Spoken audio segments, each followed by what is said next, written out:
បាទជំរាបសួរលោកគ្រូអ្នកគ្រូនៅក្នុងវីដេអូនេះដែរខ្ញុំនឹងបង្ហាញលោកគ្រូពីរបៀបចូលទៅផ្លាស់ប្ដូរអ៊ីមែលនៅក្នុងប្រព័ន្ធអញ្ចឹងលោកគ្រូអ្នកគ្រូចូលទៅកាន់ប្រព័ន្ធយើងមកបាទខ្ញុំវាយដំណរ link មកបាទចេញអញ្ចឹងលោកគ្រូអ្នកគ្រូចុចពាក្យថា sign in ហើយវាយ username បាទចូលមកខ្ញុំប្រើអ៊ីមែល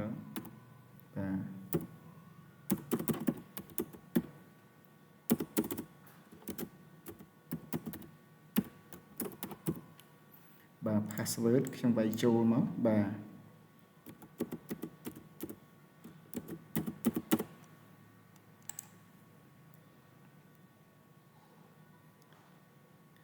ពេលហ្នឹងប្រព័ន្ធយើងមាននឹងផ្ញើ OTP ទៅដើម្បី log ចូលណាបាទអញ្ចឹងលោកគ្រូអ្នកគ្រូបើក email មកចុចក្នុង inbox មកនេះមាន mail ថ្មីចូលមួយចុចលើនឹងមកអញ្ចឹងយើងយកអាណាដែលលើគេ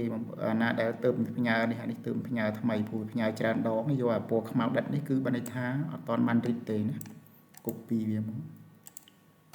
បាទហើយយកមកបំពេញនៅក្នុងនេះមកបាទ verify មកនេះអញ្ចឹងចូលទៅកាន់ប្រព័ន្ធបានហើយចូលទៅកាន់ប្រព័ន្ធបានវាចេញផ្ទាំងរបៀបនេះបាទចេញផ្ទាំងអញ្ចឹងលោកគ្រូអ្នកគ្រូចូលទៅកាន់កន្លែងនេះបាទខ្ញុំថាត្រី3បាទហើយស្វែងរកព័ត៌មានបុគ្គលិកអញ្ចឹងលោកគ្រូអ្នកគ្រូចង់កែព័ត៌មានបាទអ៊ីមែលរបស់បុគ្គលិកណាលោកគ្រូអ្នកគ្រូចុចស្វែងរកមក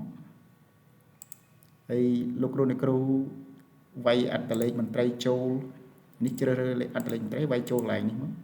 ប្រសិនបើអត់ចាំទេលោកគ្រូវាយឈ្មោះបាទឈ្មោះវាអាចជាន់គ្នាប៉ុន្តែបើអត្តលេខមន្ត្រីគឺអត់អាចជាន់គ្នាទេជាឧទាហរណ៍ខ្ញុំវាយទៅឈ្មោះលោកគ្រូនេះមួយមកបាទ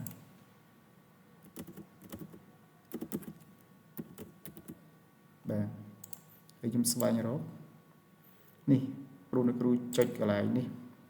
កែប្រែណាកែប្រែបើចុចកន្លែងនេះបានន័យថាចូលគ្រាន់តែចូល view ហើយនឹង print អញ្ចឹងចូលកន្លែងនេះកែប្រែណាបាទអញ្ចឹងលោកគ្រូអ្នកគ្រូអត់មានតកែអីទេលោកគ្រូអ្នកគ្រូមកមើលកន្លែងព័ត៌មានគ្រួសារណាវាចេញមិនយូរច្រើនអញ្ចឹងយកមកព័ត៌មានគ្រួសារលោកគ្រូអូវាមកក្រោមមកនេះ email នេះធ្វើការផ្លាស់ប្ដូរ email នេះមកហើយរក្សាទុកមកពេលហ្នឹងគឺប្រព័ន្ធនឹងផ្ញើ OTP ចូលបាននៅក្នុង email ហ្នឹងអានេះជាវីដេអូមួយផ្នែកនៃការផ្លាស់ប្ដូរ email ឲ្យត្រឹមត្រូវជាមួយនឹងប្រព័ន្ធដើម្បីយើងទទួលបានកូដ OTP ពីប្រព័ន្ធយើងអរគុណច្រើនជួបគ្នានៅវីដេអូបន្ទាប់ទៀត